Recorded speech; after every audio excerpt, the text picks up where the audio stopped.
I survived the narcissist karmic best friend. I'm actually excited to tell this. When I tell my stories about my experiences, I do not tell these stories to bash anyone. I actually tell these stories because when I look back in realization, I'm proud of myself for number one, overcoming. Number two, still being whole and having the power to actually forgive and move on without reconnection. Also hoping that my story can open a lot of other people's eyes and give them the courage to step forward. My mom had a kid by her uncle. So her mom and my mom were friends just due to my mom dating her mom's brother. Grew up together, went to school together. A lot of times I spent the night over her house. It was a time that I actually did live with them. She was very malicious and spiteful. The very first memory that comes back, she put my sister in a dog cage and went and told her mom that me and her brother did it, and her mom whooped us. My mom never whooped nobody else's kids in the family. Nobody else in the family put their hands on me. She was just putting her hands on me like I was her real child. Also remember a time where she had stole all the juice and blamed us again, and her mama beat the shit out of us. Not her, just me and her brother. Well, I had told her to go ask her mom, like, hey, can we warm this food up? So she came back and said, her mom said, yeah. So we were eating the food. Her mom came in there and was like, I didn't say y'all could get that food. That food's old. Da da da. She was like, and y'all gonna finish eating it. She was like, so she made us finish eating old food, and then she beat us, except for that daughter. So now we hit in middle school. Then it comes to our dating era. So I date this guy. Just fast forward to when I broke up with him. I broke up with him when I was over her house. Oh, she already knew me and him was having issues, and I still had my V card at this time. I remember breaking up with him on the toilet and going literally in the living room where she was and telling her, like, hey, I just broke up with so-and-so. I noticed that the rest of the day she kind of was just in her room and mostly to herself. But it's like, you asked me to spend the night with you. So on the bus in the morning, the way to school, she told me hey, I got something to tell you. Don't be mad. I'm like, what? So she finally tells me when we get to school, I just reached out to him and asked him how was he doing. And he told me that he was thinking about me. So now we go together. As in she goes with my ex. They're together in less than 24 hours. Let's fast forward. They stayed together for off and on for a few years. He took her V card, cheated on her multiple times. That's not the point of this video, though. Once they broke up, there was this guy who tried to talk to me, and we flirted on when we seen each other, because we ended up going to the same private school together.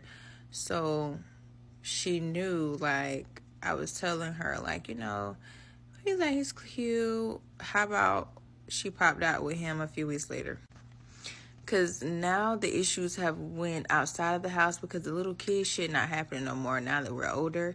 Now it's becoming more of she's showing her true Jezebel karmic side. I actually feel like she got pregnant by one of the dudes. I never got confirmation that she did it with this specific person. I feel like half of me feel like they did do it, half of me feel like they didn't. But I feel like she got pregnant by a dude that I was talking to, and her mom made her abort it. Because this was a day that she came to school and she just seemed so off. And she used to always tell me everything. And she had a look on her face like she wanted to tell me so bad, but she just couldn't due to everything that was involved. There's multiple guys in between, but these are ones that I can just remember off the top of my head. This one particular guy, I remember just telling her he likes me. I noticed him looking at me a lot. He never would say anything to me. And then after I told her that, he did reach out to me. We started texting.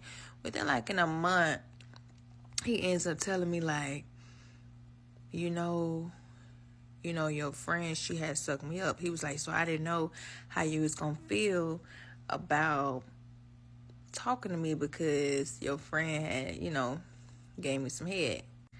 So I was like, okay. She was trying to siphon my energy through these men, and she also was trying to prove to herself that she can get what I got. Her mom also was a Jezebel. Her mom was a mistress to this guy. Her mom had caught herpes. The guy was very big in the church. Like, she really ruined that girl's marriage. Like, it was just so sad. Had the kids over the house and everything. Like, growing up, when you seeing other kids over, you're not thinking like, your daddy cheat with my auntie. Like you ain't even supposed to be over here. Your mama don't even know where you at. When I would cut her off, she would literally go to her family and make it seem like, oh, her temper, she just goes off, she gets erratic. And when we would get back cool, I remember one time we got back cool, she texted me, she was just like, hey, bitch. And I was just like, what? Like, no apology, like, no accountability. We fist fought just one time. At school, be talking about me with other girls, and then at home, be in my face. I remember one time the same group that like she traded on me for, they had fought 31 in the bathroom and the girl blacked her eye. The same girl that I used to beat up all the time, she blacked her eye and her mama went to the school. She was mad. Like, baby, you can't hang with them wolves. They shredded you. Who face was she back in? Now you want to be my friend again? My last straw was just like, when I saw like as we got older, like she was becoming a drunk. And I was like, whoa, how did we get here? Like, I never was able to explain my side to the family, but I knew that my distance was going to show them the truth. It was going to show them, like, no, it was you. It wasn't her. We have saw the side of her, and I feel like they saw enough of her to get it exposed to where they see who it is. And they able to spot, like, if she ain't coming back around, I'm sure it wasn't just because she exploded. 9 times out of 10, if a person was wrong and they use their temper to blow up, they're more than likely going to come back around because that wasn't like a real cutoff. If she truly cut you off, it's because you did something. And it was just from a kid. I had to realize she was a karma that came back every lifetime. I had to nip that in the bud. Keep them snakes out your grass, y'all. It originally started with her boy best friend. She had traded on me for him at one point in time, too, and he traded on her multiple times, but that's not the point right now either. Actually, her brother got into a fight that morning, and he had got jumped. So her boy best friend and her was going to jump in. So it was some wordplay going on, and the dudes who was involved, basically like their girlfriend, they was going to call their girlfriend for us. Let me tell you how the universe is on my side this night. But I just know she ends up coming in the apartment because I'm over the best friend's house. She's like, yeah, the one who you was finna fight, she ain't coming. She was telling me like the one who I was originally planning to fight is not coming. It was supposed to be me and the other girl was supposed to fight her. So she's like, but the one that you supposed to fight is almost here. She was telling my best friend that. Mom calls me to come home. I go home and she telling me that she finna go somewhere right quick. She need me to get my baby sister. So I get my baby sister and I'm like, so I go back over her house, telling my cousin to come upstairs and get my baby sister. I'm not going outside with my baby sister in my hand because I just ain't letting nothing happen to her. And the person that I want to fight didn't come. Like, a few people, like, jumped in with a few legs, but it wasn't, like, no real jump. But we saw in the video that she did get, like, hit a few times by somebody else. But hella dudes run up in the house and attack her boy best friend like they beat his ass. That was the whole case. That shit went to trial. Them dudes got locked up, all that type of stuff. But that's not the point. That's a story time for another day. A year or two don't went by. We all chatting it up, thinking about the situation. And they get it to my son, yeah, because we really went out there to fight for you. I'm like, no, you didn't. She was the type of person that thought just because time went by, she can try to manipulate you into what happened about the story.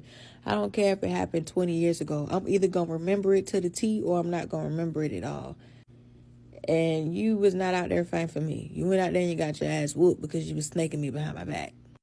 So once they came out and told me that that's how they felt, I knew that when the situation first happened, they was like basically running around with that narrative. Like, God will make them same people lose in front of you just to kind of show you like they were snakes. I felt like it was a spiritual sign that my mom told me to get my sister. Cause like, I'm talking about it was last minute. Like this the whole day. She ain't said nothing about she wanted me to babysit. And I babysitted all the damn time. So I knew when my shift was on duty.